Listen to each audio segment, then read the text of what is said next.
말씀을 보겠습니다. 누가복음 15장 22절부터 32절입니다. 누가복음 15장 22절부터 32절입니다.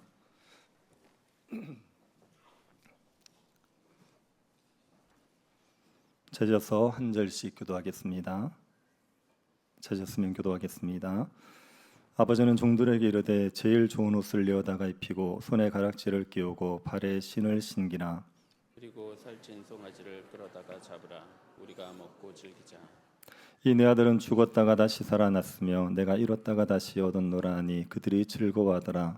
마다들은 밭에 있다가 돌아와 집에 가까이 왔을 때에 풍악과 춤추는 소리를 듣고 대답하되 당신의 동생이 돌아왔음에 당신의 아버지가 건강한 그를 다시 맞아들이게 됨으로 인하여 살찐 송아지를 잡았나이다 하니 그가 노하여 들어가고자 하지 아니하거늘 아버지가 나와서 권한대. 아버지께 대답하여 이르되 내가 여러 해 아버지를 섬겨 명을 어김이 없거늘 내게는 염소 새끼라도 주어 나와 내 벗으로 즐기게 하신 일이 없더니 살림을 창녀들과 함께 삼켜버린 이 아들이 돌아오매 이를 위하여 살찐 송아지를 잡으셨나이다. 아버지가 이르되 이에 너는 항상 나와 함께 있으니 내 것이다 내 것이로되 이 내 동상은 죽었다가 살아났으며 내가 잃었다가 얻었기로 우리가 즐거워하고 기뻐하는 것이 마땅하다 하니라. 아멘. 새생명 축제에 참여해 주신 분들께 감사드립니다. 바쁘신 가운데도 교회 행사에 와주셔서 진심으로 감사드립니다. 제 표정이 그렇게 기뻐하는 것 같지는 않지만 그래도 저는 기뻐하고 있는 겁니다. 여러분 오신다고 해서 저희가 선물도 준비하고 식사도 준비했습니다. 근데 저희는 준비한다고 준비했지만 여러분 보기에 너무 약소할 수 있을 것 같다는 생각은 듭니다. 오신 분들에게 좀 선물을 푸짐하게 드리고 싶은 마음은 있습니다. 여성분들에게는 명품백 하나 정도는 다 드리고 남성분들에게는 고급 시계 하나 정도는 드리고 싶은 마음이 있습니다. 근데 저희들이 그만큼 형편이 되지 않아서 그렇게 준비하지 못해서 죄송하고, 그리고 또 식사 대접도 잘해드리고 싶어서 정말 살찐 송아지를 잡고 싶었습니다. 그래서 스테이크를 딱 구워드리고 싶었는데 또 그럴 형편도 안 되고 해서 대신에 소고기국 아주 맛있게 준비했습니다. 그래서 저희는 준비했지만 그래도 여러분에게 대단한 걸 드리는 건 아니라서 이런 걸 준비하고 우리를 불렀나 그렇게 말씀하실 분도 있을지 모르겠습니다. 근데 저희들이 여러분에게 선물도 드리고 식사도 대접해 드리고 싶은 마음도 있지만 무엇보다 하나님에 대한 이야기를 들려주고 싶어서 저희들이 초청을 한 것입니다. 우리가 교회에서 드리는 선물보다 하나님께서 여러분에게 주시는 선물이 훨씬 풍성할 거라고 믿기 때문에 하나님에 대한 이야기를 들려드리고 싶어서 저희들이 새생명 축제를 하고 있습니다. 저는 목사기 때문에 하나님에 대한 이야기를 돌아다니면서 많이 하거든요. 제가 다양한 부류의 사람들에게 하나님에 대한 이야기를 많이 해봤습니다. 근데 하나님에 대한 이야기를 해보면 보통 세 가지의 반응이 나옵니다. 첫 번째는 하나님을 싫어하는 사람들이 있어요. 하나님에 대한 이야기 자체를 싫어하는 사람이 있습니다. 그래서 다른 이야기하면 막 잘 듣다가 하나님 그러면 그때부터 안 듣는 겁니다. 저는 아이들을 가르치는 학교 교목으로서 7년을 있어 본 적이 있습니다. 그래서 중학생들 대상으로 설교도 하고 수업도 했거든요. 그래서 다른 재밌는 얘기하면 잘 듣거든요. 그러다가 하나님, 성경, 예수님 그러면 그때부터 아예 주의 집중이 흩어져 버리는 그런 아이들이 있습니다. 하나님 자체에 대해서 싫어해서 하나님 이야기들을 싫어하는 사람들이 있습니다. 또 어떤 사람들은 하나님을 무서워하는 사람이 있습니다. 하나님에 대한 이야기를 하면 무서움, 공포를 느끼는 겁니다. 하나님을 경외해야 되는데 하나님을 무서워하지는 말아야 되거든요. 근데 이제 하나님에 대한 이야기를 들으면 무서움을 느끼는 사람들이 있습니다. 그리고 또 어떤 사람들은 하나님을 좋아하는 사람들이 있어요. 하나님에 대한 이야기 해주면 너무 좋아하고 하나님에 대한 이야기를 자꾸 들려달라고 얘기하는 사람들이 있습니다. 성경 공부를 해보면 정말 성경을 배우고 싶어서 성경 공부 더 해주세요 그런 분들이 있습니다. 그렇게 하나님을 좋아하는 분들이 있어요. 여러분 어떤 반응을 보일지가 약간 궁금하긴 합니다.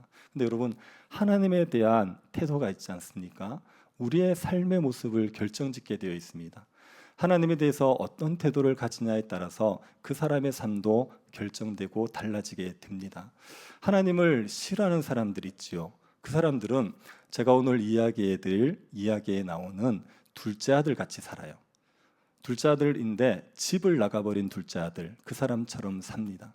그리고 하나님을 무서워하는 사람 있죠. 그 사람들은요, 이야기에 나오는 첫째 아들처럼 삽니다. 그리고 하나님을 좋아하는 사람, 하나님의 이야기를 너무 좋아하는 사람, 그런 사람들은 둘째 아들인데 집에 돌아온 둘째 아들처럼 살아가는 겁니다. 왜 그렇게 살아가는지를 제가 오늘 본문의 이야기를 해드리고 나서 하나씩 설명드려 볼게요. 오늘 본문은 이런 이야기입니다. 유대의 땅입니다. 이스라엘 땅에 어떤 아버지가 있는데 굉장히 부자이고 농부예요. 그 아버지는 두 아들이 있었습니다.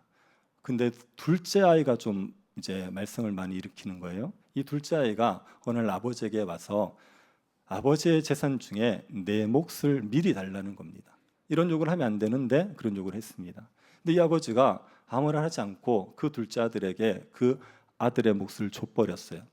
그랬더니 이 아들이 그 재산을 다 처분해가지고 아버지 집을 떠납니다. 아주 먼 나라로 가버렸습니다. 그리고 그때부터 허랑방탕하게 사는 거죠. 뭐 재산을 많이 가지고 갔으니까 얼마나 이렇게 놀기 좋겠어요. 그래서 재산을 물쓰듯이 쓰면서 허랑방탕하게 살았습니다. 얼마 있지 않아서 재산이 동났지요. 그러고 나서 그 나라에 흉년이 들어버립니다. 안 그래도 이제 돈이 없는 상황인데 흉년까지 들어서 이제는 먹고 사는 문제가 어려워지게 된 겁니다. 그래서 이 둘째 아들이 남의 집에 빌붙어서 살아요. 가서 돼지 치면서 빌붙어서 사는 겁니다. 근데 흉년의 때에 다들 먹고 살기 어려운데 누가 빌붙어 사는 사람에게 밥을 많이 주겠어요. 그래서 항상 배가 고파요. 그래서 먹을 게 없으니까 돼지가 먹는 쥐염열매라는 게 있습니다. 우리말로 얘기하면 그냥 쉽게 얘기하면 돼지밥이죠. 돼지밥을 얻어먹고 싶어서 그것을 달라 그러는데 그것도 주는 사람이 없어서 배부르게 못 먹는 상황이 되어버렸어요. 부잣집 도련님이었는데 나름대로 잘 먹고 잘 살았는데 근데 지금은 돼지밥도 못 얻어먹는 처지가 되었습니다. 그러니까 이제 둘째 아들이 아버지 집이 생각이 난 겁니다. 아버지 집에 가면 품꾼들도 배부르게 먹고 사는데 나는 여기서 굶어 죽겠구나, 그 생각이 들었습니다. 그래서 아버지 집에 돌아가자. 내가 아버지에게 아들로 받아달라고 얘기할 수 있는 면목은 없지만 아버지에게 가서 품꾼으로 나를 써주십시오, 그렇게 얘기하자. 그런 마음을 가지고 아버지 집으로 돌아오는 겁니다. 아버지 집에 가까이 갔는데 아버지가 저 멀리서 달려오는 거예요. 달려오더니만 이게 때릴 줄 알았는데 때리는 게 아니라 포옹을 하는 겁니다. 그리고 입을 맞춥니다. 이게 유대인들의 환영법이거든요. 그러더니 그래서 그 아버지 앞에 둘째 아들이 죄를 고백해요. 아버지, 제가 하늘과 아버지에게 죄를 지었습니다. 그리고 이제 둘째 아들은 뭐라 그래야 되냐면 저를 이제 아버지의 아들로 받아달라고 얘기 못하니까 저를 그냥 품꾼 하나로 써주십시오, 그 얘기를 해야 됩니다. 근데 이제 아버지가 하늘과 아버지께 죄를 지었습니다 얘기하니까 아들의 말을 딱 막아요. 그러고 나서 아들 종들에게 가서 제일 좋은 옷을 가져와라, 그리고 가락지를 가져와라, 그리고 신을 시켜라, 이렇게 얘기하는 겁니다. 이거는 아들로서의 지혜를 다 회복해 주는 겁니다. 그러더니만 아버지가 종에게 살찐 송아지를 잡으려는 거예요. 그 당시에 살찐 송아지는요 최고급 요리 재료입니다. 이것보다 좋은 게 없는 거예요. 그러니까 가장 좋은 음식을 만들어서 잔치를 벌여준 겁니다. 아버지는 둘째 아들이 죽었는지 살았는지도 모르고 있다가 돌아오니까 너무 기뻐서 잔치를 벌였어요. 그때 이제 첫째 아들이 밭에서 일을 마치고 집으로 돌아오고 있었습니다. 근데 집에 가까이 갔더니만 노래 소리가 들리고 잔치 소리가 들리는 거예요. 그래서 종에게 묻습니다. 이게 무슨 소리냐? 그랬더니 당신 동생이 돌아와서 아버지가 지금 잔치를 벌여주고 있는 겁니다, 그렇게 얘기했어요. 그 말을 듣고 첫째 아들이 불타고 났습니다. 그래서 그 잔치에 들어가질 않아요.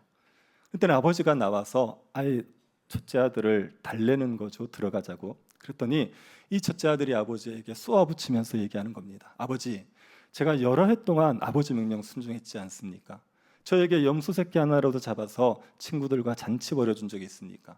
근데 저 아버지의 아들 쟤는 창기와 놀아나면서 재산을 다 탕진했는데 어떻게 송아지를 잡아서 잔치를 벌여줍니까? 그렇게 화를 낸 겁니다. 그랬더니 아버지가 그 첫째 아들을 달래는 거죠. 얘야, 너는 나와 함께 있으면서 내 것이 다 네 것 아니었냐? 그리고 이 아들은 죽었는지 살았는지 모르고 있다가 이렇게 살아서 돌아왔으니까 우리가 기뻐 잔치하는 게 마땅하지 않겠느냐, 그렇게 이야기가 딱 끝이 나는 겁니다. 이 이야기에 아버지가 있죠. 그리고 이제 첫째 아들, 둘째 아들이 있는 겁니다. 자, 그 집 나간 아들은 몇째 아들입니까? 둘째 아들입니다. 이거 헷갈리시면 안 됩니다.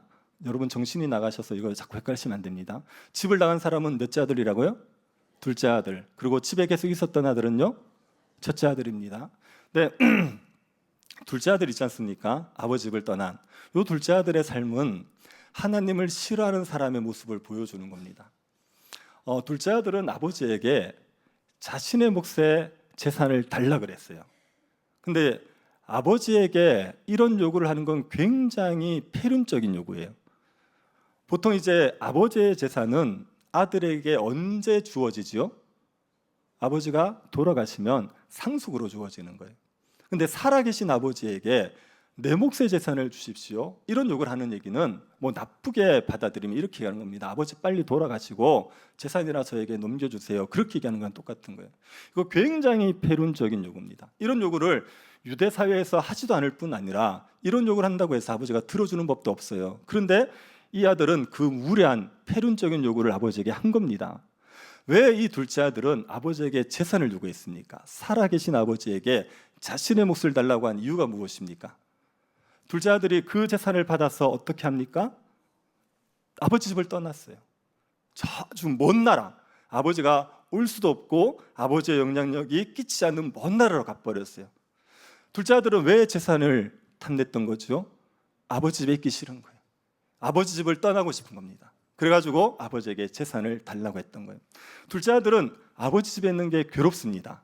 어떻게든 아버지 집을 벗어나서 살아가고 싶은 거예요. 그래서 아버지는 싫어요. 근데 아버지의 재산은 필요해요. 그러니까 아버지에게 재산을 달라고 얘기하고 아버지 집을 떠났죠. 이 둘째 아들은 아버지를 사랑합니까? 안 합니까? 사랑하지 않습니다. 아버지를 싫어하는 아들이에요. 그래서 아버지의 품에서 벗어나고 싶어하는 아들입니다. 이 둘째 아들 같은 사람들이 하나님을 싫어하는 사람들입니다. 하나님을 싫어하는 사람들이 있습니다. 하나님이 계신가 안 계신가 이걸 따지는 것 자체를 싫어요. 하나님 계신 것 자체가 싫어요. 하나님 계신 걸 인정하기 싫어요. 그래서 하나님이 계시다는 것을 받아들이기 자체를 싫어하는 사람들이 있습니다. 왜 그럴까요? 여러분, 하나님이 계시면 나를 통제한다고 생각해요. 하나님이 계시면 내 마음대로 못 산다고 생각합니다. 하나님이 계시면 내가 불편해요. 그래서 하나님이 없었으면 좋겠고 하나님이 계시다는 것 자체가 싫은 겁니다. 그렇게 하나님을 싫어하는 사람들이 있어요. 자기 마음대로 살고 싶어서, 둘째 아들처럼 아버지 집을 벗어나서 내 마음대로 살고 내가 자유롭게 살고 싶어서 하나님을 싫어하는 사람들이 있습니다. 이런 사람들은 어떻게 살아가게 되겠습니까? 둘째 아들처럼 살거든요. 집을 나간 둘째 아들.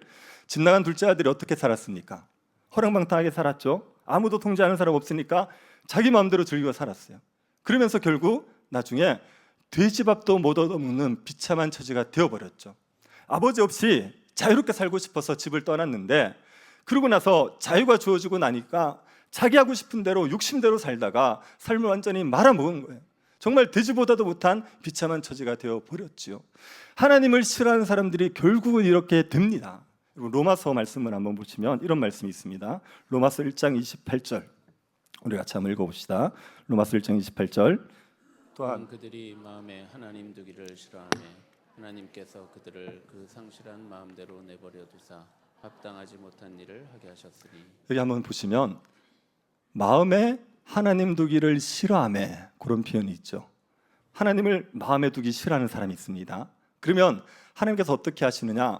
그 하나님 두기 싫어하는 마음을 그대로 내버려 두세요. 그렇게 되면 합당하지 못한 일을 하게 됩니다. 합당하지 못한 일은 어떤 겁니까? 21장 29절 31절을 보십시오. 곧 모든 불의, 추악, 탐욕, 악의가 가득한 자요, 시기, 살인, 분쟁, 사기, 악독이 가득한 자요, 수근수근하는 자요, 비방하는 자요, 하나님께서 미워하시는 자요, 능욕하는 자요, 교만한 자요, 자랑하는 자요, 악을 도모하는 자요, 부모를 거역하는 자요, 우매한 자요, 배악하는 자요, 무정한 자요, 무자비한 자라. 이게 합당치 못한 일입니다. 하나님을 싫어하는 사람들은 합당치 못한 이런 일들을 하는 겁니다. 살인을 저지르고 사기를 치고 부모를 거역하고 무정하고 무자비하게 살아가는 거예요. 이렇게 제가 말씀드리면 하나님 싫어하는 사람이 다 이렇게 살인자가 되는 건 아니지 않습니까? 하나님 싫어한다고 다 부모를 거역합니까? 그렇게 따지실 분이 있을지 모르겠는데 저는 하나님을 안 믿는 사람이라고 얘기한 게 아니라 하나님을 싫어하는 사람이라고 얘기했습니다. 하나님을 안 믿는 사람들은 다 살인을 저지른다. 하나님 안 믿는 사람들은 다 부모를 공경하지 않는다. 그렇게 얘기하는 게 아닙니다. 제가 말씀드리는 하나님을 싫어하는 사람들은 어떤 사람들이냐면 하나님도 싫지만 도덕 규범도 싫은 사람이에요. 바르게 살고 법대로 살고 규칙을 지키고 이런 것 자체를 싫어하는 사람입니다. 그래서 자기 마음대로 살고 싶은 사람이에요. 나라의 법이 있어도 안 지키고 싶고 관습이 있어도 무시하고 그냥 자기 욕망대로 살고 싶어하는 사람들, 그래서 방탕하게 살아가는 사람들, 그런 사람들을 얘기하는 겁니다. 하나님을 싫어하면, 그러면 하나님이 마음이 없으면 도덕법을 지키고 싶은 마음도 무너지게 되어 있어요. 그렇게 되면 마음대로 방탕하게 살아가면서 돼지보다도 못한 비참한 처지가 되어버립니다. 얼마 전에 뉴스를 들으니까 어떤 남녀가 동거를 하다가 남자가 동거녀를 죽여버렸어요. 그리고 김치냉장고에 시신을 넣어서 1년을 유기를 시킨 겁니다. 그러다가 발각이 됐습니다. 왜 죽였는지 조사를 해보니까 동거녀의 돈으로 남자가 주식 투기를 한 거예요. 그러다가 이제 손실을 보니까 그것 때문에 맨날 싸우는 거죠. 싸우다가 욱해서 그 동거녀를 죽여서 냉장고에, 김치냉장고에 1년간 보관했다는 겁니다. 그러면 그 짓을 하고 사는 게 돼지보다 나은 겁니까? 그 짓이 그게 사람의 삶입니까? 하나님을 마음에 두기 싫어하면 이런 법이든지 규칙이든지 규율이든지를 마음대로 무시하면서 허랑방탕한 삶을 사는 거예요. 그래서 삶이 완전히 망가져서 정말 짐승보다도 못한 삶을 살게 되는 겁니다. 이런 사람들은 주로 어디에 있죠? 감옥에 많아요. 감옥에 많고 사회에서 문제아라고 얘기할 수 있는 그런 사람들이 대부분 이런 사람들입니다. 여러분 중에는 이런 분들이 많지는 않을 것 같아요. 여러분 중에 이런 분은 많지 않을 것 같아요. 그런데 하나님을 무서워하는 분들이 있을 수 있을 것 같아요. 하나님을 무서워하는 사람들은 어떻게 사는지 아십니까? 첫째 아들처럼 삽니다. 첫째 아들은 이야기 속에서 한 일이 뭐가 있습니까? 첫째 아들은 자기 동생이 돌아와서 아버지가 잔치를 벌여주니까 그때 첫째 아들이 화를 냈죠. 어떻게 아버지가 저 방탕하게 살다 온 아들에게 잔치를 벌여주냐 화를 냈죠. 여러분 생각에 형이라면 동생이 집을 나갔다가 죽었는지 살았는지 모르는데 거짓골에서 돌아왔어요. 그럴 때 아버지가 잔치를 벌여주면 화를 내야 됩니까? 기뻐야 됩니까? 듣고 계시죠? 네. 자, 화를 내야 됩니까? 기뻐야 됩니까? 기뻐야 하는 게 그게 형의 도리 아닙니까? 아무리 동생이 그 방탕하게 살았더라도 살아 돌아왔으면 기뻐하는 게 맞잖아요. 근데 이 형은 화를 내버렸어요. 형이 화를 낸 이유가 뭡니까? 뭐라고 얘기하는지 한번 보십시오. 15장 29절 30절. 아버지께 대답하여 이르되 내가 여러의 아버지를 섬겨 명을 어김이 없거늘 내게는 염소 새끼라도 주어 나와 내 벗으로 즐기게 하신 일이 없더니 아버지의 살림을 창녀들과 함께 삼켜버린 이 아들이 돌아오매 이를 위하여 살찐 송아지를 잡으셨나이다. 형은 왜 화를 냈어요? 자기는 여러 해 동안 아버지를 잘 섬겼어요. 아버지 말씀에 순종 잘했어요. 근데 자기한테는 염소 새끼 하나 잡아서 친구 불러 잔치를 벌여준 적이 없었단 말입니다. 근데 둘째 아들은 호랑방탕하게 살면서 재산을 다 탕진하고 왔는데 이 둘째 아들에게는 살찐 송아지를 잡아서 잔치를 벌여준 거예요. 그러니까 부해가 나는 겁니다. 부해라는 말 아십니까? 속이 희떡 뒤집어지는 거예요. 화딱지가 나는 겁니다. 그럼 이 심정이 이해가 되시나요? 이해가 되시면 첫째 아들입니다. 네. 이해가 되십니까? 네. 아니, 이 형의 입장에서는 아버지의 명을 열심히 순종했는데 자기에게는 염소 새끼 하나 잡아주지 않았고 아버지의 말씀 안 듣고 마음대로 살던 그 둘째 아들에게 살찐 송아지를 잡아준다. 이게 용납이 안 되는 겁니다. 왜 용납이 안 되겠습니까? 이 둘째 아들이 아버지의 명에 순종한 이유는 뭘까요? 아버지가 좋아서입니까? 보상을 바라고 합니까? 아버지가 좋아서 순종한 게 아닙니다. 둘째 아들이 아버지가 좋아서 말씀에 순종하고 산 게 아니라 아버지가 주시는 보상을 바라는 거예요. 아버지가 내가 수고하면 나에게 뭐 재산을 주든지 보상을 해주지 않겠느냐, 그런 기대감을 가지고 아버지의 명에 순종했어요. 근데 자기에게는 아무 보상 안 해줘요. 그리고 허랑방탕하게 살다 온 아이에게 엄청난 보상을 해주는 겁니다. 거기에 화가 나는 거죠. 거기에 분노가 나는 겁니다. 만약에 첫째 아들이 아버지를 사랑해서 아버지의 명령에 순종했다고 칩시다. 그럴 경우에 보상이 없으면 화가 날까 안 날까요? 안 납니다. 그때는 화가 안 납니다. 만약에 여러분의 아버님이 편찮으세요. 근데 여러분이 아버님을 너무 사랑해요. 그래서 몇 년을 병간호를 했습니다. 병수발을 다 들었어요. 근데 아버지가 돌아가시면서 여러분에게는 재산을 안 남겼는데 어려운 동생에게 재산을 남기고 가셨습니다. 화가 납니까 안 납니까? 나는 분위기인데요. 정말 아버지를 사랑해서 순종하면요, 그 보상을 받아지 않는 거예요. 여러분, 교회에 성도님들이 막 이렇게 아침부터 여러분 안내하고 막 이제 일하지 않습니까? 교회에서 돈을 줄까요 안 줄까요? 안내원 하러 하면 5만 원, 이거 줄까 안 줄까요? 안 줍니다. 교회에서 뭐 한다고 해서 돈 안 줘요. 그런데 그렇다고 해서 성도들이 승질을 내느냐, 목사님 왜 우리 부르먹고 아무것도 안 해줘, 그렇게 얘기하지 않습니다. 왜요? 성도들이 다 좋아서 하는 거예요. 맞죠? 네, 좋아서 하는 거예요. 그러니까 이제 보상이 없어도 괜찮은 겁니다. 내가 하고 싶은 걸 했잖아요. 이 첫째 아들이 아버지를 정말 사랑해서 했으면 아버지가 염소 새끼 안 잡아주는 것 때문에 승질 안 난단 말이에요. 근데 아버지를 사랑해서 한 게 아니라 보상을 바라고 했는데 자기에게 보상이 안 주어지니까 승질이 나는 거예요. 그럼 이 첫째 아들은 아버지를 사랑할까요 안 사랑할까요? 안 사랑해요. 둘째 아들은 아버지를 사랑했습니까 안 사랑했습니까? 안 사랑했어요.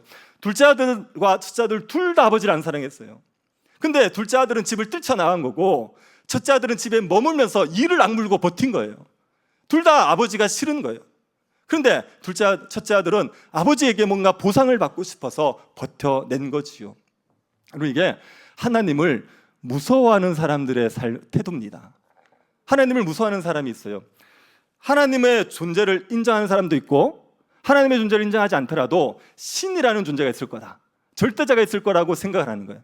그런 사람들은 나름대로 도덕적으로 살려고 합니다. 나름대로 바르게 살려고 합니다. 내가 바르게 살아야지, 그래야지 복을 받을 거야. 내가 바르게 살아야지 벌을 받지 않을 거야. 이거는 신에 대한 경외 때문이 아니라 신에 대한 공포 때문에, 내가 잘못하면 신이 나에게 벌을 내릴 거야, 내가 잘해야 신이 나에게 복을 줄 거야, 그런 마음 때문에 신의 말에 혹은 도덕적인 규범에 순종하려고 애쓰는 겁니다. 이런 사람들은 어떤 특징이 나타나냐면, 삶의 모습이 어떠냐면 기쁨이 없어요.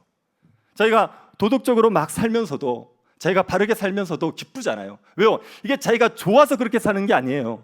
그냥 이제 벌을 안 받으려고, 복을 받으려고 그렇게 사는 거기 때문에 그렇게 살기 싫은데 살아야 되니까 기쁨이 없는 겁니다. 첫째 아들이 아버지 집에 있으면서 즐겁게 일했을 것 같습니까? 아니요. 아버지가 시킬 때마다 온갖 짜증을 내고 하는 겁니다. 하기 싫은데 그래도 보상 때문에 해야 되니까, 하기 싫은 걸 해야 되니까 기쁨이 없는 거예요.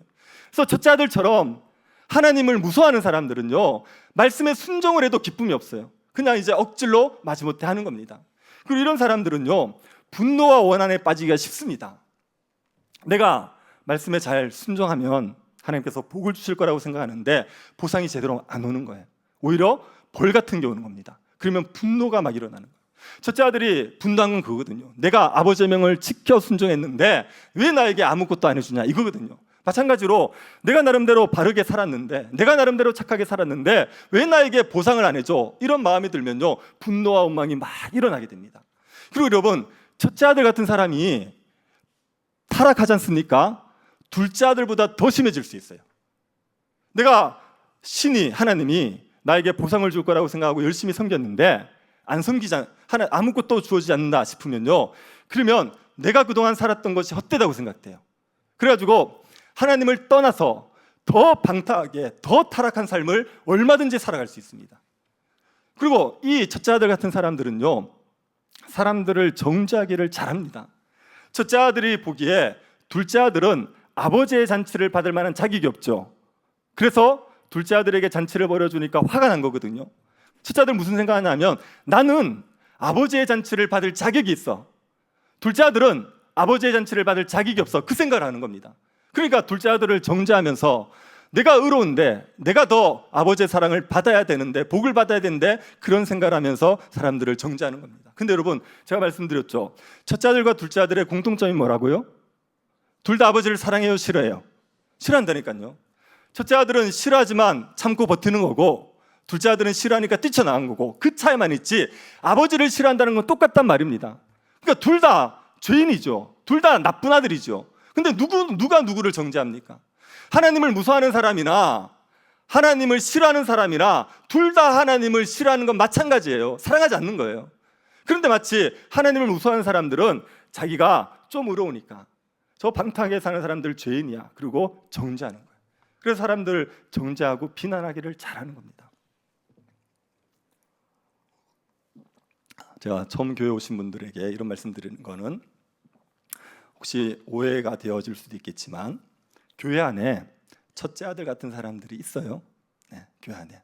그래서 하나님이 계시다는 걸 믿는다고 말하는데, 근데 하나님이 무서운 거예요.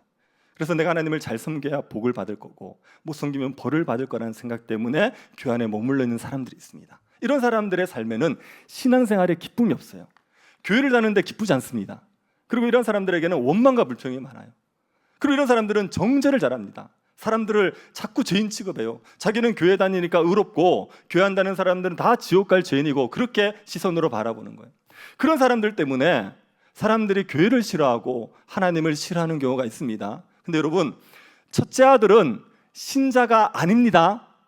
첫째 아들은 하나님 믿는 사람 아닙니다. 이런 사람들은 불신자지, 하나님을 안 믿는 사람들이지 신자는 아닙니다. 그래서 교회 안에 있다고 해서 이 사람들을 하나님 믿는 사람이라고 생각하고, 하나님 믿는 사람도 별 것 없네, 그렇게 생각하시면 안 됩니다. 이 사람들은 신자가 아닙니다. 신자는 누구냐? 하나님을 믿는 사람은 누구냐? 하나님을 사랑하는 사람이, 하나님을 좋아하는 사람이 하나님을 믿는 사람입니다. 집 돌아온 둘째 아들 같은 사람, 그 사람들이 하나님을 믿는 사람들이에요. 여러분, 떠났던 둘째 아들이 집으로 돌아왔어요. 그 둘째 아들은 다시 집을 나갈까요, 안 나갈까요? 안 나가죠. 자, 왜 안 나가겠습니까? 이렇게 표현을 너무 거칠게 해서 죄송합니다. 집 나갔더니 개고생이더라. 이걸 확인한 거예요. 그러니까 안 나갑니까? 아니면 나도 아버지 집에서 잘 순종하고 있으면 아버지께서 나에게도 한몫 주지 않겠느냐, 내가 재산 다 털어먹었지만 그래도 열심히 잘 순종하면 한몫 주지 않겠느냐, 그 생각 때문에 머물러 있습니까? 그거 아니에요. 왜 머물러 있죠? 아버지의 사랑 때문에 머물러 있는 거예요. 아버지가 이 둘째 아들에게 얼마나 놀라운 사랑을 베풀어 줬습니까? 이 둘째 아들이 아버지에게 내 몫의 재산을 달라고 얘기했죠. 그 유대인들이 재산을 나눠줄 때, 죽고 나서 재산을 나눠줄 때 보통은 모든 아들에게 똑같이 주는 게 아니라 장자에게는 2몫을 줍니다. 그리고 나머지 재산으로 이제 아들 나눠주는 거예요. 그래서 예를 들어서 집에 애가 셋이다. 그러면 재산을 4등분합니다. 그리고 4분의 2는 장자에게 줘요. 그리고 남은 4분의 1들을 둘째, 셋째에게 주는 겁니다. 이 집은 아들이 둘이죠. 그러면 재산을 3등분해요. 3등을 해서 3분의 2는 첫째에게, 그리고 3분의 1은 둘째에게 주는 겁니다. 그러니까 둘째는 아버지 재산의 3분의 1을 받은 거예요. 그 많은 재산을 아버지가 아들에게 준 거예요. 이 아들은 그거 받으면 집을 떠나죠. 아버지가 이걸 알았을까요, 몰랐을까요? 알고도 준 거예요. 왜 알고도 준 겁니까? 이 아들을 돌이키게 하는 방법은 이것밖에 없는 거예요. 얘가 가서 살아봐야 돼요. 고생을 해봐야 돼요. 아버지 집을 떠나야지 아버지 집이 얼마나 좋은지를 아는 거예요. 그러니까 이제 그 재산 포기하고라도 아들을 살리겠다고, 아들을 바르게 이끌려겠다고 3분의 1의 재산을 포기한 겁니다. 이런 아버지가 어디 있습니까? 그리고 아들이 돌아왔을 때 아버지에게 그렇게 말하려고 그랬어요. 저는 아버지 아들의 자격이 없습니다. 품꾼으로 서주십시오. 그렇게 얘기하려고 그랬습니다. 근데 아버지가 품꾼으로 받았나요? 아니요, 아들로 받은 거예요. 제일 좋은 옷 가져와라, 가락지 가져와라, 발에 신을 시켜라. 이게 가락지라는 게 가정의 그 반지 같은 겁니다. 가족의 아들이라는 걸 상징하는. 그렇게 아들의 지위를 회복시켜 준다고요. 아무런 조건 없이 아들의 지위를 받아들여 줬어요. 그걸 묻지 않은 겁니다. 어떻게 살았는지, 그의 잘못에 대해서 벌을 내리고 이런 거 하지 않고 그냥 포옹하고 받아서 아들로서의 지위를 회복시켜 줬어요. 그리고 놀라운 건 그 둘째 아들을 통해서 송아지를 잡아줬다는 겁니다. 여러분의 아들이 여러분에게 재산을 달라 그러더니 가서 허랑방탕하게 살다가 다 탕진했어요. 그리고 거짓고리에서 집에 돌아왔습니다. 자, 그러면 여러분은 그 아들을 집에 들입니까? 쫓아냅니까? 네, 심심한데 한번 얘기해 보십시오. 집에 들입니까? 쫓아냅니까? 웬만하면 집에 들이겠죠. 그죠? 어떻게 합니까? 이게 그래도 아들인데. 그러니까 집에 들일 거라고요. 근데 여러분의 재산을 다 탕진하고 돌아온 그 아들을 위해서 여러분이 최고급 호텔에 가가지고 뷔페로 잔치를 벌여 주시겠습니까? 그건 안 할 거 같지 않습니까? 그냥 반쯤 두들겨 패고 된장찌개 먹이겠죠. 그렇지 않겠습니까? 아니, 그 아들에게 어떻게 최고급 뷔페에 들고 와서 밥을 사줍니까? 그럴 정도로 사랑하진 않잖아요. 근데 이 아버지는요, 그 아들을 위해서 살찐 송아지를 잡아주는 거예요. 그 당시에 그 첫째 아들도 구경하지 못했던 살찐 송아지를 잡아주는 겁니다. 그 사랑을 받은 거죠. 그리고 이 아버지가 첫째 아들에게도 달랬죠. 첫째 아들은 둘째 아들의 잔치에 안 왔어요.